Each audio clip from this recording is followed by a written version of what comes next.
Shiva gold finance Telugu వారి నమ్మకమైన సంస్థ. తాకట్టులో ఉన్న మీ బంగారానికి వడ్డీ భారంగా మారిందా? విడిపించుకోలేక వదిలేసుకుంటున్నారా? మీ బంగారంపై మరింత నగదు కావాలనుకుంటున్నారా? మీ బంగారానికి పూర్తి విలువ లభించే చోటు శివ గోల్డ్ ఫైనాన్స్. మీ బంగారు నగలు తాకట్టులో ఉన్నాయా? అయితే ఇప్పుడే 2 తెలుగు రాష్ట్రాల్లో ఎక్కడ ఉన్నా వెంటనే సంప్రదించండి. శివ గోల్డ్ ఫైనాన్స్ వారిచే బ్యాంకులలో కానీ మరియు ఏ ఇతర ప్రైవేట్ సంస్థల్లో కానీ తాకట్టులో ఉన్న మీ బంగారాన్ని విడిపించి ఈ రోజు ఉన్న మార్కెట్ ధర ప్రకారం కొని నగదు వెంటనే ఇవ్వబడుతుంది. పూర్తి వివరాలకు సంప్రదించండి Shiva gold finance. Phone number 7093169898. నాటి ఇందిరాగాంధీ ప్రభుత్వం ఏకపక్ష నిర్ణయంతో విధించిన ఎమర్జెన్సీతో యావత్ భారతం నివ్వెరపోయిందని, అలాంటి చీకటి రోజుకు నేటితో 50 వసంతాలు పూర్తయ్యాయని, 21 నెలల పాటు దేశం మొత్తం ఇందిరా నిర్ణయంతో దిక్కుతోచిన స్థితిలో పడిపోయారని, అలాంటి చీకటి రోజున ఆ చీకటిని రూపుమాపడానికి శ్రమించిన ఎమర్జెన్సీ వ్యతిరేక ఉద్యమకారులను స్మరించుకోవడానికి భాజపా రాష్ట్ర పార్టీ పిలుపు మేరకు జగిత్యాల జిల్లా కేంద్రంలో బీజేపీ రాష్ట్ర కార్యవర్గ సభ్యురాలు, జగిత్యాల నియోజకవర్గ ఇన్ఛార్జ్ డాక్టర్ బోగా శ్రావణి నేతృత్వంలో భాజపా నేతలు, కార్యకర్తలు నిరసన చేపట్టారు. ఈ మేరకు భాజపా కార్యాలయంలో నాటి ఎమర్జెన్సీకి వ్యతిరేకంగా నినదించారు. ఈ సందర్భంగా డాక్టర్ బోగా శ్రావణి మాట్లాడుతూ 1975 జూన్ 25న నాటి ప్రధాని ఇందిరాగాంధీ ఏకపక్షంగా వ్యవహరించి దేశవ్యాప్తంగా అత్యవసర పరిస్థితిని విధించారు. ప్రజల కనీస హక్కులను కాలరాస్తూ 21 నెలల పాటు అప్రకటిత నియంతృత్వ రాజ్యమేలి 1977 మార్చి ఎన్నికలలో ఇందిరా ఘోర పరాజయంతో ప్రజాస్వామ్య పునరుద్ధరణ జరిగింది. అందుకే జూన్ 25న భారత ప్రజాస్వామ్యానికి చీకటి రోజుగా అభివర్ణించారని పేర్కొన్నారు.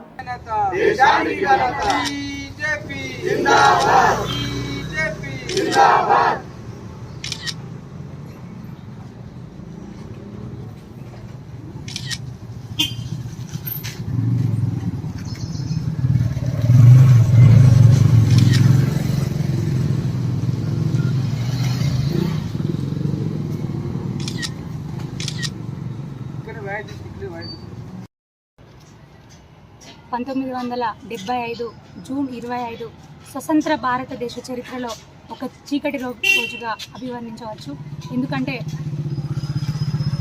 ఏమాత్రం ప్రజాస్వామికబద్ధంగా ఆలోచించకుండా, ప్రజల సంక్షేమం గురించి ఆలోచించకుండా, ప్రజాస్వామ్య హక్కులను కాలరాస్తూ పూర్తి నియంతృత్వ నిరంకుశ వైఖరితో ఆలోచించినటువంటి అప్పుడున్నటువంటి ప్రధాని ఇందిరాగాంధీ గారు, ఇందిరా ఫిరోజ్ ఖాన్ గారు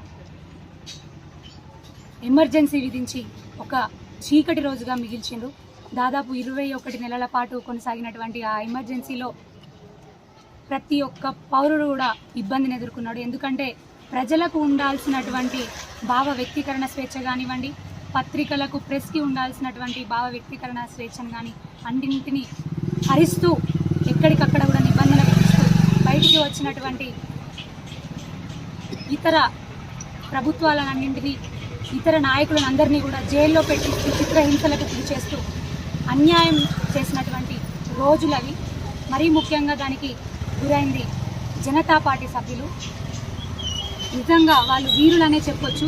దానికి వ్యతిరేకంగా పోరాడి, ఎమర్జెన్సీకి వ్యతిరేకంగా పోరాడి ఎంతోమంది ఎన్నో ఇబ్బందులు ఎదుర్కొన్నారు, ప్రాణాలు అర్పించినారు మహనీయులు.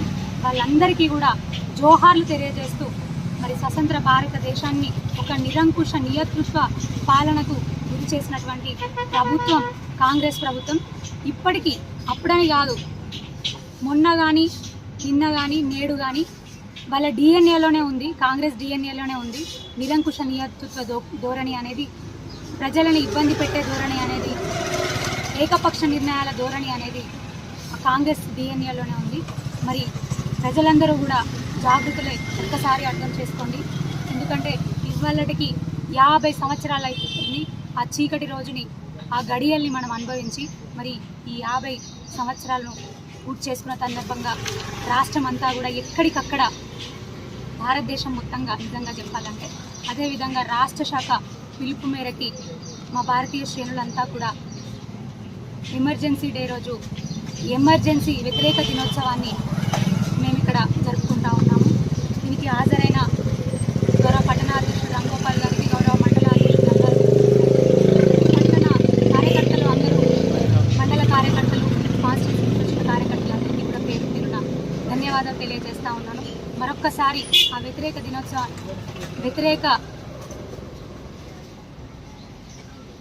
వ్యతిరేకంగా పోరాడినటువంటి వీరులందరికీ కూడా మరొక్కసారి జోహార్లు తెలియజేసుకుంటూ భారత్ మాతాకి జై, భారత్ మాతాకి జై.